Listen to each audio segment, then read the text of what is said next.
Hi everyone, welcome back to Tokyo on Fire. Today is February 13th, 2018. If you don't know about Moritomo Gakuen, it is a school, a private school in Osaka that got a really sweet land deal through an affiliation with the Prime Minister. Michael, this one won't die, will it? An alleged affiliation from the Prime Minister. Because my wife doesn't know anything about it. Your wife, who was indeed the honorary principal of the school, knew nothing about the school and had never had any effect upon the way that bureaucrats decided the price of that. It has nothing to do with me. No, it's not, absolutely. That's the Prime Minister's basic line, and it has been the line that he has held ever since this scandal broke. Right. And again, it's a small potato. It is small potatoes. In the grand scheme of things, Prime Ministers have fallen for far worse violations. This one seems to be a tempest in a teapot. It seems to be a tempest in a teapot, but it feeds into a broader narrative of the privatization of Japan's various initiatives in terms of growth, in terms of its security affairs,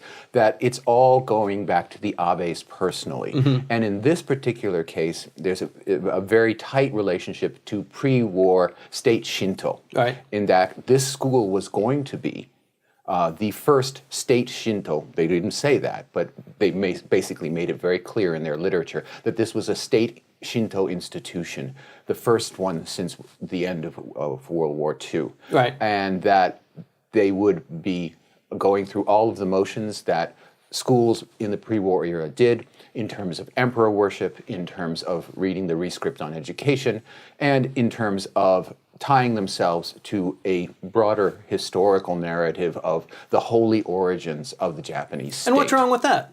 Well, in this case, it's something that the Prime Minister believes in? Believes in, but that's a private belief and is supposed to be external to his particular behaviors. Now, what made this unpalatable was not that ideology. Right. And indeed, that the ideology was the reason why the Prime Minister's wife was involved, because she has to cover his bases. Even if he can't visibly support the far right and its agenda, she can often back up. Right. She also goes the other direction. She often supports initiatives involving South Korea. She's very flexible in that in that way and very useful to him. In this instant, however, she got herself involved with what are a bunch of shysters. Crooks. And these crooks, by using her and her reputation, were able to crowbar out of one of the weaker branches of the finance ministry, its kinky branch, the ability to get a piece of land for virtually nothing. That hardly ever happens. But it happens, but it happens an unfortunately frequent amount of times for the friends of Abe. Mm-hmm. And that's happening all over, whether you're looking at the Pezzi computer investment, whether you're looking at the Kakegakuen, the veterinary school. All these friends of Abe, or people who latch on to Abe and offer him this kind of, oh, here's my new whiz-bang idea. Right. They get funded. And or they get tax exemptions or something. But there's no real tit for tat there. I mean, he's not lining his pockets with cash because he's helping his friends out. That's right. But helping your friends out is something that, one of the few things that the opposition can at least paint Mr. Abe as doing. Right. He's not a corrupt individual. He's not a Tanaka. He's not someone with his hands in everybody's pot of gold. But his friends seem to get great deals. Right. And in this case, what's make this scandal so fascinating is that it's various pieces of the finance ministry fighting each other, and particularly the seeming envy of the very obvious promotion of Mr. Sagawa, the former head of the branch, who had to offer testimony in the Diet, exonerating his group and saying that there were no more documents, there's no evidence that there was any kind of, here's the word, collusion in getting this particular school a cheap piece of land. It had nothing to do with the Prime Minister. And he went on and testified in the Diet. He was bumped upstairs to a full directorate of, in fact, Japan's taxation. A nice promotion. And it turns out that there are documents. Right. It seems like that there's two forces at work here. One which is obvious, the Prime Minister, and a kind of a secret force that's battling against this and always raising this up. You and I predicted a while ago that the Prime Minister's term right now would be fraught with just, darts and scandals and barbs that weren't really big but were made out to be really big. And this one here just won't go away. It won't go away. And the thing is, there's someone within the finance ministry who is providing this material to what would normally be the people who are completely on the outside, which is the Communist Party. It's the Communist Party that keeps bringing these sound recordings, paper documents. Somebody's feeding them. Someone is feeding them, right, and has been feeding them and has been leading them on this chase. And how embarrassing that must be. The Diet is in session now, and some of these members come up. It's their turn to ask the question, and they come up with this ream of documents. And how about this one here? You didn't say anything about this. And Mr. Abe tries to go on or say, okay, well, let's talk about the budget. Or I may go to Pyeongchang for the Olympics. I may not. I'm not feeling good about justifying everything that's going on there. And they keep bringing out these little pinpoint. But again.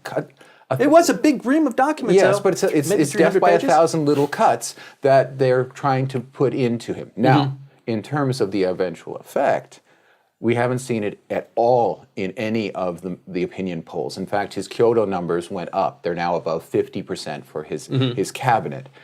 Part of that has to do with the Olympics. And indeed, if the LDP wants to get something done that's really controversial, this next week and a half was the time to do it because no one's paying attention to what's going on. Everybody's watching TV. Everybody's watching, whether Japan's athletes will manage to get some medals or not, which they did yesterday for the first time.